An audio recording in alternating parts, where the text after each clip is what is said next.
The Vera Thomas Show. The Vera Thomas Show. The Vera Thomas Show. The Vera Thomas Show. Let's talk about it. Let's talk about it. Let's talk about it.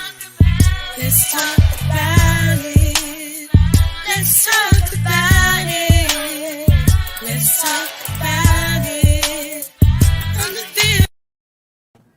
Hello. Thank you for being here. I'm so excited about my guest today because we're going to be talking about emotional intelligence and why it is so important for our children to have that. And my guest, she has tools to help make that happen. So let me bring her up. Hello, Angela. How are you? I am so well, thank you. Well, thank you for being here. I'm so excited. And first, let me share a little bit about you. For the first 54 years of her life, Angela was bullied, first by her father, then by the man she married. A disastrous California wildfire caused Angela to question her choices in life and seek to find her purpose. Angela is now an author of the highly praised children's book series, the Bella Santini Chronicles, which is known for helping children learn how to manage their emotions.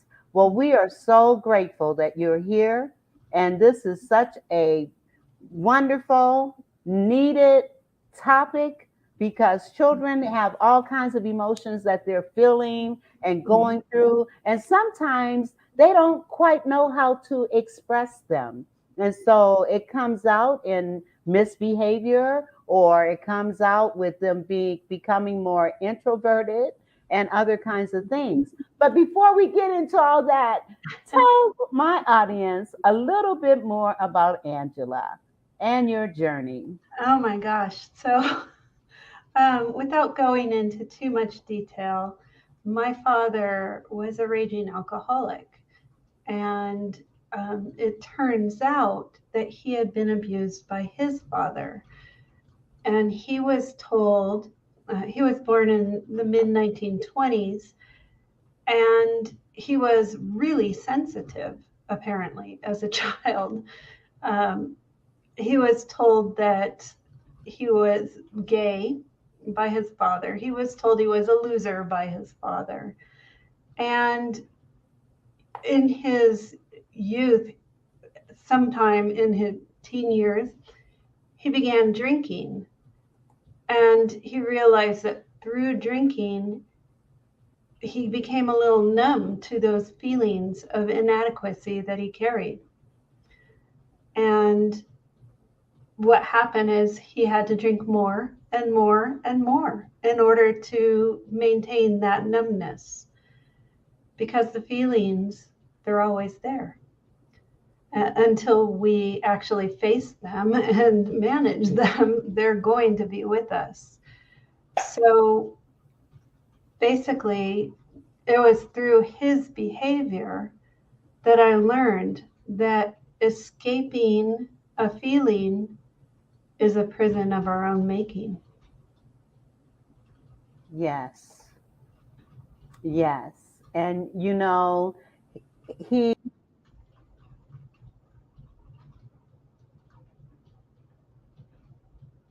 okay. People self-medicate. I disappeared there for a You minute. did for just for a minute. People self-medicate because of all the pain that Yeah. they feel. And parents don't understand how powerful their words are. And when a child is told those kinds of things, you're stupid, you're dumb, you're fat, you're ugly, you're nothing, you'll never be anything. I mean, like I heard You're those things. worthless. You're right. And so when children hear those things, how can we possibly expect them to have confidence, to have self-esteem, to know how to interact and engage with other people when they don't know how to interact and engage with themselves. And so, Absolutely. And it's, when we look at my father and the things he said to us, and the behaviors he had were pretty terrible. I can look at that now and I can, picture the image of a raging alcoholic looming over a little girl and telling her she's worthless. In my adult understanding of that situation, I can see that his words describe him, not the little girl. But when you are the little girl, you're taking in that, and it's the truth, because this is an authority in your life and they know everything. And yes. so it's and that actually is one of the tools that I use when we revisit a situation from your youth and look at it through your adult eyes and realize that the criticism that people give us is really their filtered view of the world. So it Yeah. says everything about who they are and nothing about who you are. And that's why it's so important to recognize what Eleanor Roosevelt said when she said, "No one can make me feel inferior without my permission." But Um, as children, getting children to understand that when their parents are lashing out like that or being bullies towards their children and things like that, they're hurting. The parent is hurting, and the parent exactly. is not dealing with their own unresolved issues and their own misconceptions and behaviors, and so they lash out at the child or at those who love them. And so that's why the work that we do is so important, to Yeah. help kids understand that we have to learn not to take things personal. But And it's hard. it's so easy for people to say, well, don't take it personally, and so hard for us Yes. to say, well, that's not about ourselves. But the way it's handled through my books is just kind of plucking yourself out of and taking a airplane view of the situation.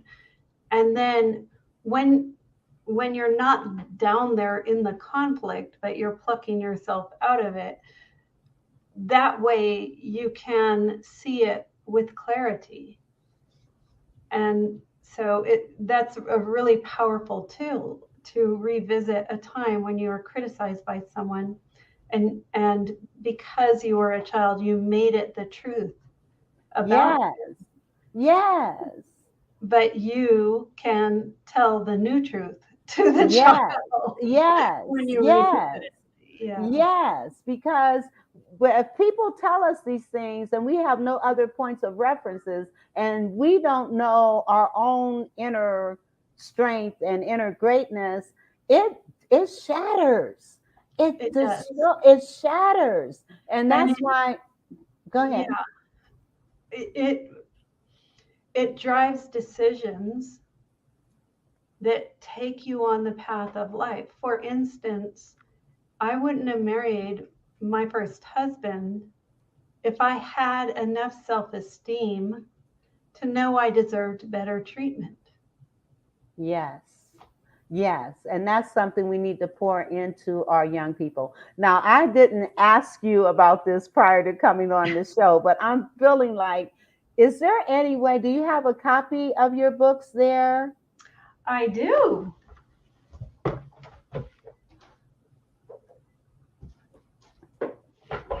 Because I tried to pull them up I was going to pull them up on the screen, but the whole one didn't show up. So, all Uh, right. Is there any way that you can possibly read something out of it? Uh, oh, sure. okay, Because great. people ask me all the time, how can you teach emotional intelligence in a fairy tale. I'm like, well, you just wait and see. Yeah, let's see. Let's see. So this is from near the end of book 1. And can you kind of give us a backdrop on the story? Tell us a little bit about the story. And I want to encourage parents to please buy these books for your children to help them better understand emotional intelligence. But anyway, go ahead. I'll be quiet. So the backstory is that Bella Santini is a 14-year-old girl raised in England and on a camping trip with her parents, which as a typical 14-year-old girl, she did not want to go. Right. Yeah. On a camping trip with her parents, she is arrested and brought to a fairy world, basically. So she stumbles on a meadow where there's fairies in a ceremony. They arrest her for intruding on the ceremony and whisk her off to their world. She has to figure out how to make it in a strange world. In this particular chapter, she and a friend are on a journey. They have a task that they must fulfill, and they go to an alternative dimension. This dimension is peopled by emotion. So they're not physical people, but feelings that float around. We're in an alternate world, a parallel reality known as Emovia, which is only accessible through the portal within that tree. The chalice was hidden in this dark world by a rebel, trying to diminish the Seelie Court's power. How will we find it? Bella asked. It's so dark here. Give me a minute. Blimey, I can provide illumination. Torvietto took a deep breath and held it, and then another one, one after the other, without exhaling. With each influx of air, his eyes glowed brighter. After 5 breaths, his eyes were bright twin lights, illuminating the area about 20 feet in front of them. Torvietto let out a big exhale. This will last for approximately 1 hour. I can manage to repeat this glow up to 3 times, but then I must sleep to recuperate. We must complete this minging task within 2 hours, leaving us time to seek the return path to our world. Now let's get moving. Though she could see nothing, Bella felt the sensation of being watched. Her skin was crawling. She tried to shake off the eerie feeling, to no avail. She wished she could see her arms to make sure nothing was there. The world was dark and still and quiet, and yet filled with sensations. Bella wondered why they weren't encountering any people. As they traveled down one dark hallway, they both felt an overwhelming sadness come over them. Bella started to cry, while Torvietto was sniffling. As they continued up the hallway, the feelings deepened. Bella was openly sobbing, unable to stop. Torvietto could not see well because the tears that started flowing had the effect of dimming the fire in his eyes. Soon they were stopped without life, as both of them were overcome by a deep sadness. Wow. Wow. So in that chapter, the discussion between the two characters is, what tools do you know for facing our emotions? And they use breath work, and they end up being able to traverse the world, fulfill their task, and return to where they started. Oh, wow. That's awesome. And so breathing is one of the techniques. Yeah, there are Yes. there are several different breathing techniques that can actually instill calmness. So, if you have a child who's anxious, you can teach them the 4-7-8 breath, which you breathe in for the count of 4, you hold it for the count of 7, and you let it out for the count of 8. And depending on the age of the child, you can change that to 3, 4, 5. You can adjust it to the child's age. But what happens is that brings the cortisol level down and brings lots of calming chemicals throughout your body. So breathing on a count of 4, 7, 8. 8. 4, 7, 8. Okay. Mhm. I know that breathing is a great way to calm yourself and to Absolutely. relax. It is a great way to do that. I use it often myself. Me too. Yes. So, so breathing is one of those techniques. And can you kind of share some other things when a child, well, first of all, why don't we define emotional intelligence? I Mm. think we should do that first. How would you define that? Well, emotional intelligence is really self awareness, understanding your emotions, your emotional triggers, and how to manage them so that you can proceed through life without becoming very reactive to your circumstances. Yes. Now, let me ask you, for a child who may have grown up like you did, like I did, with the negatives being told to us, how do you help a child that may be living in that environment Mhm. and they're stuck in that environment? Um, there are several understandings that could be helpful in that environment. First, that hurt people hurt people. Yes, understanding that hurt people hurt Yeah, people. having a thorough understanding that when people are intolerant, bullies, lashing out, they are coming from a space of hurt. And having that compassion, even though they're hurting you, still holding the compassion and seeing that this is where they're coming from can change your interpretation of the situation. Yes, yes. And how would you, because we're talking about bullying here, so how would you encourage a child to address the issue? Yeah, it's we only become reactive to something that someone does or says if we're carrying energy that matches that behavior. So when I was in my marriage, I was very reactive to being yelled at. And I called it being screamed at because that's how it felt to me. So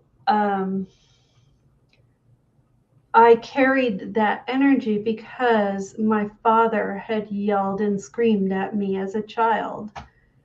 And when my ex husband brought that behavior to the table, I I reacted as if I was that child. Yes, So, understanding that if we have a reaction to behavior, it's it's something in us and we take responsibility for our own reactions. So instead of pointing a finger and saying he did this to me and I had to get mad, you're right. saying You made me mad. exactly. It would be more emotionally intelligent to say, wow, I was reactive to that. And okay, that means I'm carrying some of this energy, and I can do the inner child work to just limit this reactivity. So when a child is in that type of environment and is consistent, and I know yelling is a major, major problem. People don't understand the impact that yelling has. You know, I met a man who, when he was 14, he ran away because he couldn't stand to live in the environment of his parents fighting as much as they did. He lived at Walmart, and he actually was able to lift himself. So they're making a movie about him from Walmart to Wall Street. Oh, okay. Okay. Wow. Yeah. So getting away from it, but you got to, I'm playing the devil's advocate here. You've got children that are in these environments. We're teaching them to understand how to not react when those things are happening to them. So the breathing is one way. Yep. So we're talking about 5, 6, 7-year-olds. What would you say to them? And I know your book, reading the book, will help them better understand.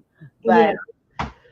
What I would say to them is that you are magical, and the people around you are hurting, and they've forgotten how magical they are. And their behavior doesn't change who you are, because you are magical. And then, when I was in my marriage, I had to leave before I could heal. and that was a choice that I could make. As a child, I couldn't choose to leave my dad. Right. Exactly. Yeah. Exactly. Yeah. And that's why we need to help kids that are in those environments understand that this is coming from a place of hurt of that individual. That adult is hurting. And it's not that they're taking it out on you. They're just feeling there's nothing wrong with you. Right. There's nothing wrong with you. Yes. And you need to understand that they're hurting, and also teaching them, about their self-worth, their affirmations, and speaking life into themselves in the midst of all of that. And even a child living in those circumstances, there can be a ray of light from a teacher, from a counselor, from anyone who stops to recognize the value of that child and speak it to that child. Yes. And getting teachers, but a lot of teachers, they're there. There are some great teachers out there, but there are some great teachers out there. But then there are teachers that are kind of living in their own stuff as well. We all have stuff. Yeah, we all have stuff. We all have stuff. But being able to understand that as a teacher or as a child provider, we have to understand that we cannot allow that kind of baggage to determine how we treat children. I remember substituting one day, substituting at a middle school, and I had just done That's My Greatness with these kids. I had just finished it and had just said to them, that's what I expect from you. I expect your greatness. A teacher sticks her head in the door and she says, you knuckleheads better behave for her. Yeah, so what message is there? Thank you. And so, and they say that for every criticism, there has to be like 10 times someone is praised to counterbalance every Yes. criticism. And, it's really hard to be able to give that to every child. And that's what I hope that my books can do for them.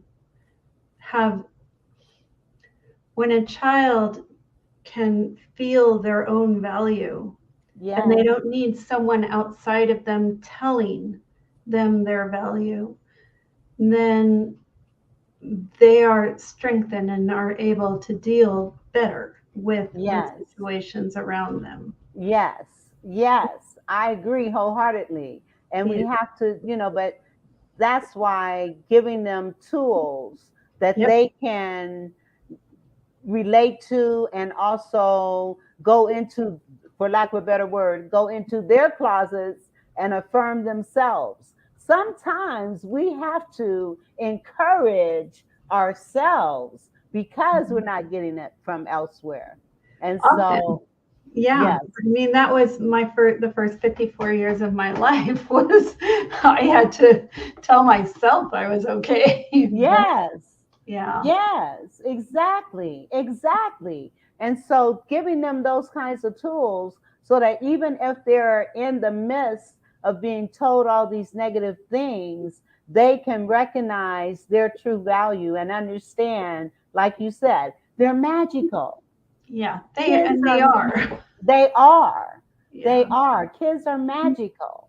And if they can understand that and understand their greatness and walk in it regardless of what's going on. I wish I had known how to do that as Me a too. child. I wish I had known how to do that. And now we're teaching kids how to do that. And Yeah. it's so important. I, if you look up emotional intelligence and if you just Google it and you say, why is it good for kids? It'll talk about doing better in school. It'll talk about having better relationships.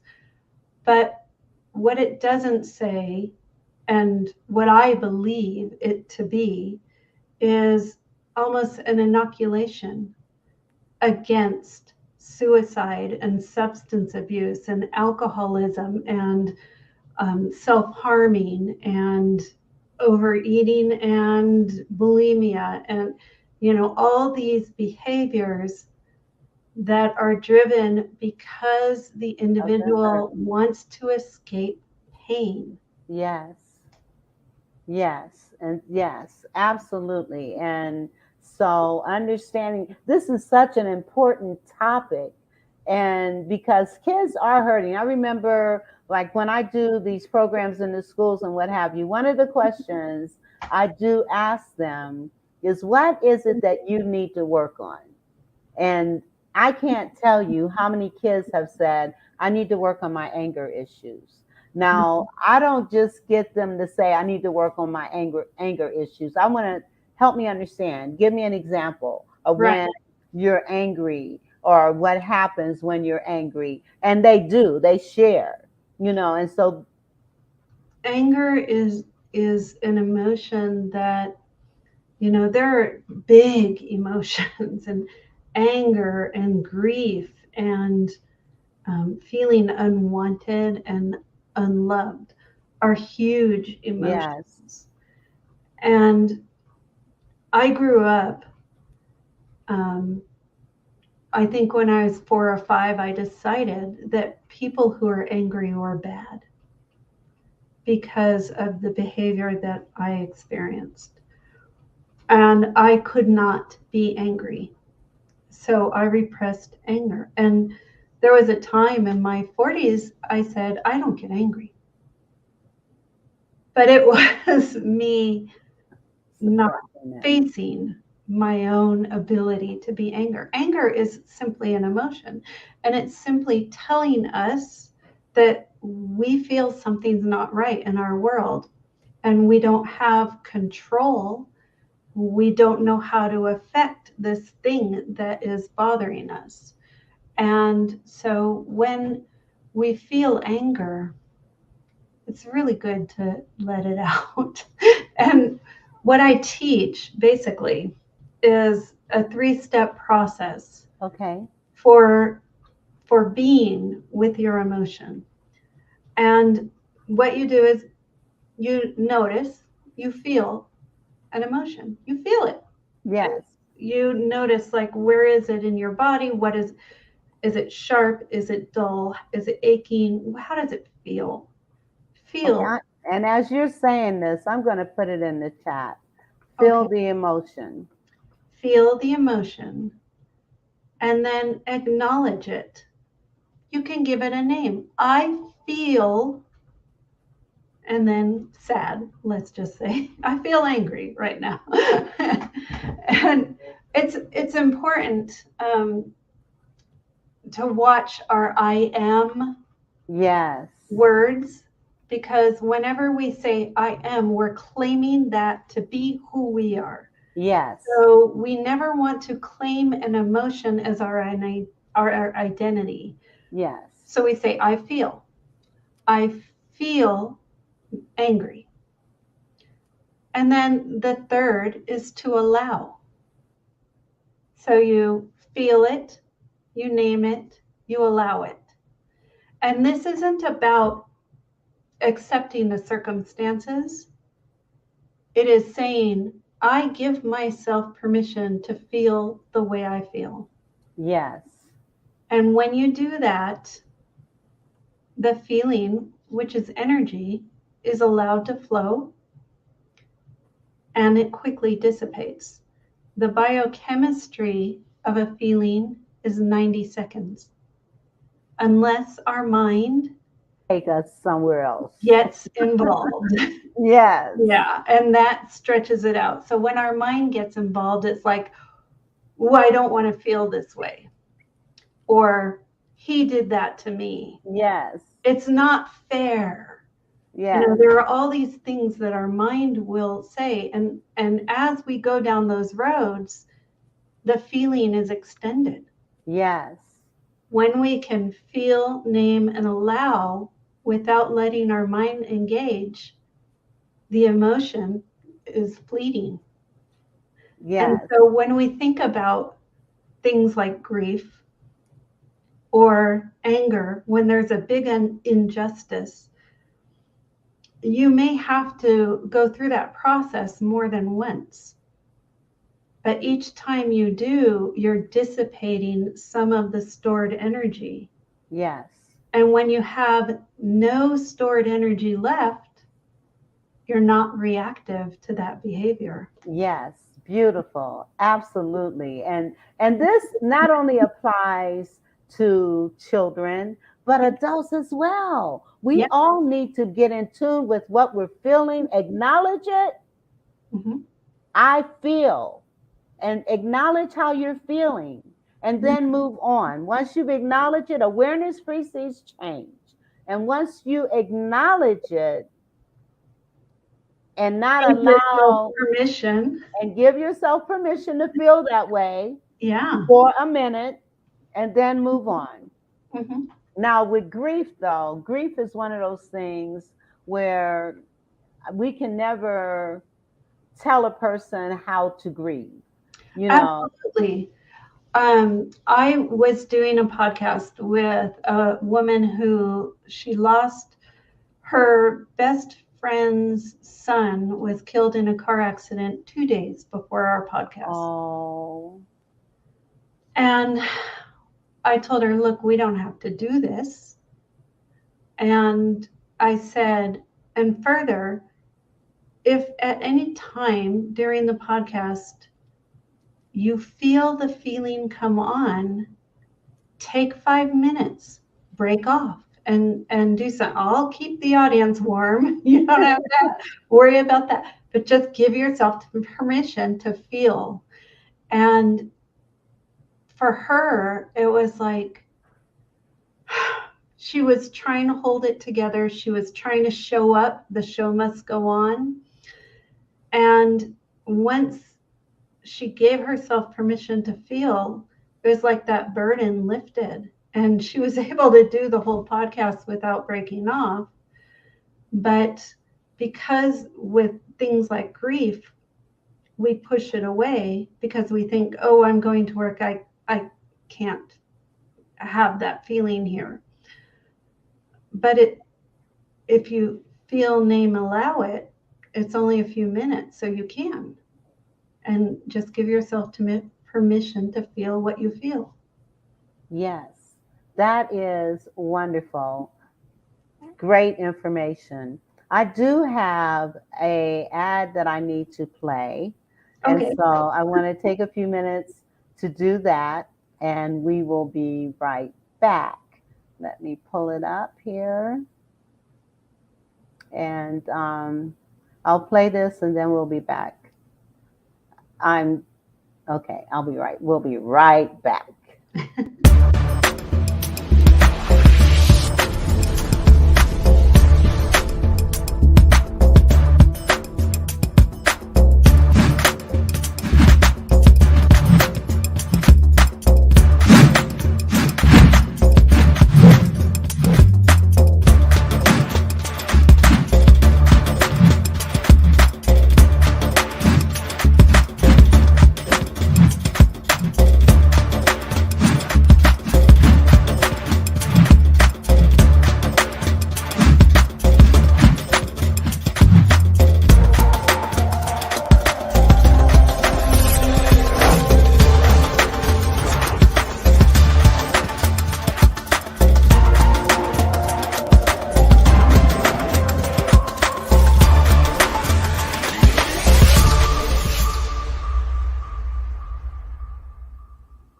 And that was a word from our sponsor, Success Express. If you need promo items or marketing tools, you want to contact Express Success.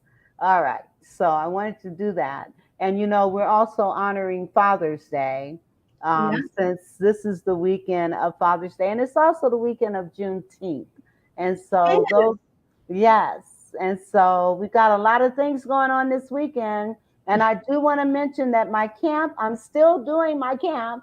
And so if anyone is interested, please contact me, or you can register at bit.ly/greatness camp.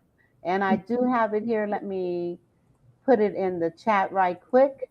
And so again, 8 to 12-year-olds, it's an online camp, and the first week was phenomenal. This young man that was in the camp was phenomenal, and his mom was so impressed with what we did that she contracted with me to continue to work with him. And so if you want to make a difference in your child's life, you want to get Angela's books, and you want to come to my camp.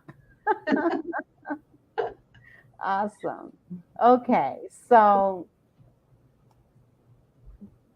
one of the other things I want you to just share some more about emotional intelligence, and I'm loving this conversation. And also, normally I have comments coming in. If you are wanting to say something and I'm not seeing your comments, please go to the Facebook Vera Thomas Show and give us some feedback so that we can hear what you have to say about emotional intelligence. Yes. Well, one of the nice things that I find about the books that I write is that, frankly, you and I and a lot of other people were raised in an era where don't cry. And hey, especially boys, it's not okay for you to show your feelings. You have to man up. These messages were your feelings are not okay and you cannot express them. And so there was a lot of repression of feelings. And that translates. So when a feeling is repressed, because it's energy, that energy becomes stored in our cells. And it can translate into cellular change. It can translate into dis-ease. Yes. But it also translates into emotional energy that you carry with you. And so when you think about all those years of repressing emotions, that made us more likely to be triggered emotionally by someone's behavior. Yes. Yeah. Yes. Yes. And so when we allow our emotions and we let them flow, we are de-triggering ourselves. And eventually you get to a point where it's like, oh, hey, that happened. Okay. Yes. There's a lot about that person, doesn't it? Yes. Yes. And being able to say that and to understand it's about that person Yeah. and not you, and not, even though you're being lashed at, you're being attacked verbally, mentally, physically, emotionally. Yeah. If we can just understand that that person is hurting, that person, and suppressing, you're talking about suppressing our thoughts and our feelings, not being allowed to cry as little boys, and all that bottled up stuff, like you said, it can make you sick. You talk about dis-ease. Yep. That can make you sick, keeping things inside. Mm-hmm. And if it doesn't come out, it stays in, it festers, and it builds up, and it can make you sick. Yeah. Headaches, stomach aches, backaches, emotional distress can be caused from keeping things inside and not expressing. Yeah. So how do you safely express rage? That's something. You talked about Juneteenth coming up, and one thing that really strikes me is, especially young Black males, there is so much generational trauma handed down, and it's not, that the grandparents or were trying to harm the kid. They had their experiences and they shared their experiences as a warning to the kid. But that generational trauma builds up. And so, even, sometimes when we're reactive, it's not because of our own trauma, but it's generational trauma. And so, But, oh, go even ahead. using these tools to kind of deactivate that trauma, because when you become enraged and act out, it's not helping you, other than it's an expression of that emotion. Yes. When you act out in rage, um, you turn people away from you, basically. But one of the things that we really have to seriously consider, a lot of the trauma that our Black men have faced has been how society as a whole, not just it within the home, the Oh no, generational. because it's reinforced over and over again. I say, when my son was 16, I did not have to, I had white privilege. I did not have to consider that he could be shot by the police just for driving. And that is something that many Black parents had to consider. Yes, and so the trauma, first of all, their fathers have experienced the trauma, their grandfathers have experienced the trauma, and they try to express to help alleviate the younger ones feeling that trauma. But when you experience, Yeah. and there is not one. Well, I don't want to.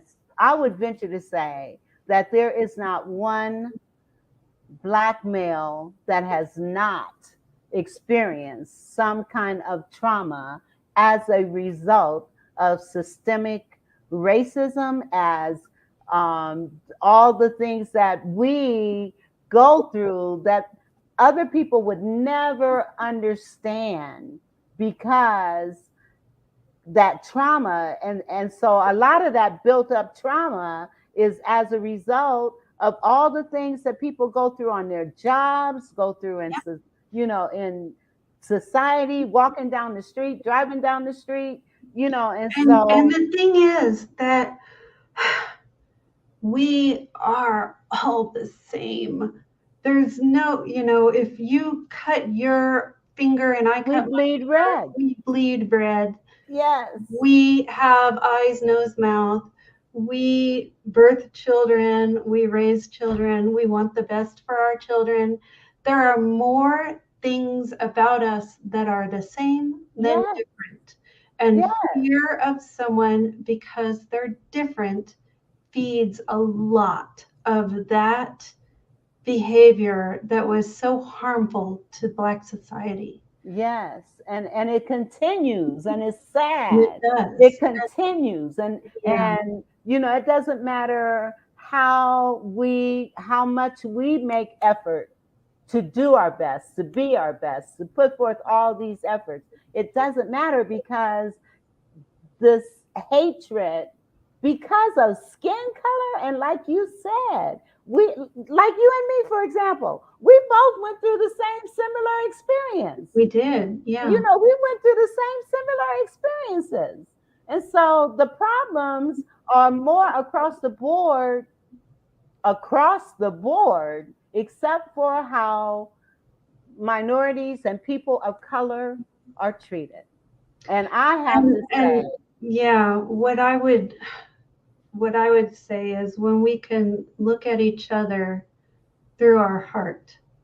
yes, it's a heart thing. Yes. Yeah. Yeah. And the other here I am. I'm a white woman, so No but joke. well, it's like how much gravitas can I carry when I'm speaking to a crowd that has gone through so much more than I have ever gone through. But the question that I would ask is, do you want your trauma to define you? No. Or do you want your trauma to fuel your greatness? Absolutely. Absolutely. Absolutely. Because through our pain, we gain our purpose. Yeah. And once we gain our purpose, then we recognize the reason for our pain. Because we couldn't have our purpose Without that, without that pain, I mean, And yeah, I could wish for a better childhood. I could wish that my first marriage was, not toxic. yeah, But I also recognize that I brought toxicity to it because I was in judgment of anger. His go-to behavior, because he was raised in an angry house, was anger. So I would judge his anger. He would get angry because I judged his anger, and I would judge his anger, and it was a very toxic downward yeah, spiral. yes. Yeah. And now, did you leave him before your children were? I stayed. I'd probably still be there and not be talking to anybody on any podcasts. But in 2017, a wildfire swept through Northern California and it destroyed our family home. So we lost everything. We walked out with the clothes on our back. And somewhere in the subsequent 6 months, I went into a dark night of the soul where I questioned, if your world can change in 10 minutes, then what am I doing being miserable? Why am I here? What am I supposed to do? And I realized that stuff is just stuff. It can be replaced. And even those things that we attach our memories to, it's just a placeholder for memories that are really in here. Yes. And so stuff can be replaced, but relationships can't. Amen. And so that was at some point, a person asked me, if you knew that marriage was eternal, would you marry your husband again, knowing it would be eternal? And I said, No. I would not damn myself to that life forever. I know that's right. And then I'm like, well, what am I doing here now? I know that's right. We even the domestic violence kind of thing we share that as well. Yeah. You And know. he wasn't he knew how to hurt with words. Yeah, well that's Yeah. words are just as powerful As as a getting hit, yeah. you know, if not more so, because at least Because the it's hidden. scar, right, and it's a scar Yeah. that's hidden, you know. And when you're with someone and they know your buttons, then they're re-injuring the prior wounding. Yes, it's like taking salt and just pouring it in the wound, and just keeping that agitation and all that negativity. It's so toxic. Just, you know, if you're in a toxic relationship, get out of it. You know, I mean, You it doesn't. cannot save a toxic relationship. No, you can't. I mean, because it takes two people to want it to get better. Yeah. Yeah. And Before it I'm not can an get better. advocate for divorce, because what I'm an advocate for is looking at ourselves and seeing, why am I reactive to what's going on? Yes.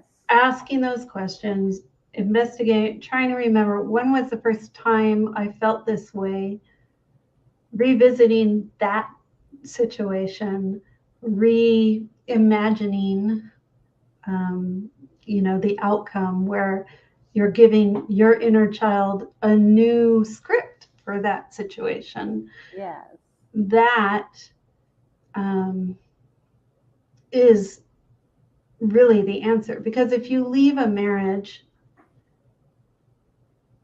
for behavior that made you triggered, and you don't do the inner work, Yes. you will end up in that same situation. Yes, and then you wonder why the same Why stuff is this keeps always happening. happening to me? Right, exactly. And I know, like, after, you know, building my confidence and self-esteem and trying to become the person I wanted to be, and then getting into a marriage, I lost all of that. All the confidence, all the self-esteem. I lost it all because you cannot, it's very difficult to maintain a positive attitude when you've got all this toxicity around you. And I so say, after, when you are so, because hurt people. My former husband, he would have benefited from unconditional love and acceptance. But you cannot give unconditional love when you're the recipient of rage and blame, right, because you'll have the condition that you treat me right. right, So, exactly. And then after getting out of it, it takes a while to yeah, get there's a back to healing. yourself. Oh boy, that is that is a deep rabbit hole. Because Yes, after I left the marriage, I would say for the first 2 months, I didn't know who I was. right. And that's typical. Yeah.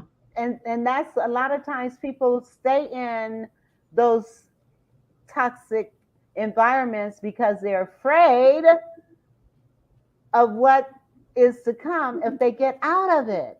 You Yeah. know, Preston Smiles talks about the comfort couch. And no yes, matter what the comfort couch looks like, it could be a toxic marriage, it could be an abusive parent, it could be, whatever it is, it's what we know. right. And we can get off the couch and we can move towards that castle, that dream castle of the life we really want to live. Yes. But as soon as we hit adversity on that road towards the castle, Then we want to go right half back. of the people will run back to the couch But because at least they know that. They know what to expect. The fear of uncertainty is what keeps people from changing. I know. And the thing is, I mean, because I left my ex-husband when my son was 6 months old. And my greatest fear in life was the fear of being a single mom. But my greater fear was staying in that type of environment. But I mean, and it was not easy. I mean, No, it was not easy. I went through a whole bunch of stuff, good, bad, and indifferent, but it was still better than staying in that toxic environment, especially knowing that I don't want my son to mm, be like that. I don't want my son to know that kind of toxicity. I didn't. And so it made it no, hard. it's so I thought about leaving when my son was 2 years old, but I knew that my former husband would gain equal custody. And so what I was faced with was knowing that my son would not have anyone to intervene in the weeks that my husband had him.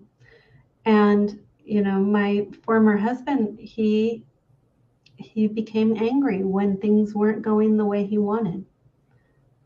So I couldn't leave my son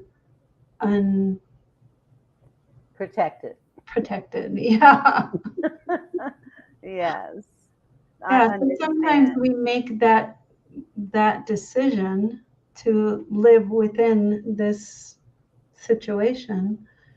Um, and I know that meant that he was exposed to the toxicity of his father and me together. And I still think it may have been the better decision. And everybody has to do what they feel is the best thing for them at that time. Exactly. And I can't believe we only have 2 minutes left. And I do want to share, I want to say happy Father's Day to all of you fathers out there. And I want to share a father's poem. Beautiful. Fathers Okay. are so important. They are. And little girls need their dads. And so do boys. Little boys do too, but I mean, they do, but little boys need their dads. Little girls really need their dads as well, because I can't tell you how many times I've picked up girls at 2, 3, 4 o'clock in the morning going to see some guy. And then I ask them, what type of relationship do you have with your dad? And in most cases, they don't. Yeah. And so they're looking for love in all the wrong places. Yeah. And so let me share this right quick.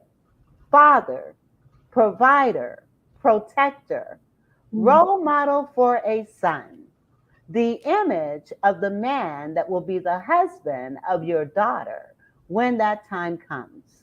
What's best for your children should be concern number one, regardless of the obstacles a father must overcome. Sometimes the injustices of our society towards many of our fathers can make it hard to stand, but you got to stand and be a man and a father to your children in every way you possibly can. Demonstrate their worth through you by the words that you say and the things that you do. Don't ever put your children down or call them out of their name. They may become whatever you claim. Lift them up to higher ground. Let their inner beauty be seen, be found. Show them and tell them how special they are. Be the light. Be the light. Be the light to take them far. Show them and tell them how much you really care, and let them know no matter what, you will always, in all ways, be there. Pray that our fathers will be guided by the light to lead their children in the ways that are right. Happy Father's Day. Happy Juneteenth. And thank you, Angela, for being here with me today. Thank you. Thank you. Thank you. And do you have some last parting words that you want to share regarding emotional intelligence? Yeah, it's give yourself grace, because we weren't taught this stuff. I learned it the hard way, and you may not have learned it at all. So give yourself grace. You're doing the best you can with the tools you have, but know that there are tools that can help you do even better. Thank you. Thank you for that. And what I want to say, thank you, listening audience. And there will be replays of this that I know people will watch, and it will also be on the podcast that I now am a part of. So have a great week, and just thank you so much for coming. And I'm going to pull you down. Don't leave yet, though, okay? All right. Thank you. All right. So everybody, enjoy the rest of your week. Enjoy Father's Day. Love on your children. Love on your fathers. And happy Juneteenth. Remember what Juneteenth is all about. God bless you. God bless you all. The Vera Santini Show. The Vera Santini Show. The Vera Santini Show.